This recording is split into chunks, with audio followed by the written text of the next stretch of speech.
XL production தயாரிப்பில் குஞ்சாக்கோ இயக்கத்தில் frame Nazeer, Sathyan, Rajashree நடிப்பில் வெளியான பழசிராஜா என்ற திரைப்படத்தின் வாயிலாக இசையமைப்பாளராக அறிமுகமானார் கே சேகர் அவர்கள்.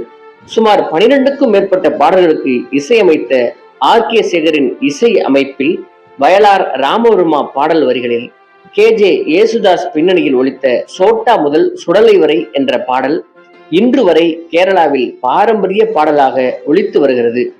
தொட்டிலில் இருந்து கல்லறை வரை என்ற வாழ்வியல் தத்துவத்தை குறிக்கும் மேற்கண்ட பாடல் மட்டுமின்றி பி. சுசீலா அவர்களின் வசீகர தாய்மை குரலில் ஒலித்த உத்தேவா பாபு உள்ளிட்ட தாலாட்டு பாடல்கள் இன்றளவும் மலையாள மொழி பேசும் மக்களால் பாடப்படும் அற்புதமான ஒரு பாடலாக இருந்து வருகிறது. இவ்வாறு ஒரு பானை சோற்றுக்கு ஒரு சோறு பதம் என்பது போல தனக்கு வழங்கப்பட்ட வாய்ப்புகளை சிறப்புடன் பயன்படுத்தி காலத்தால் அழியாத எவர்கிரீன் பாடல்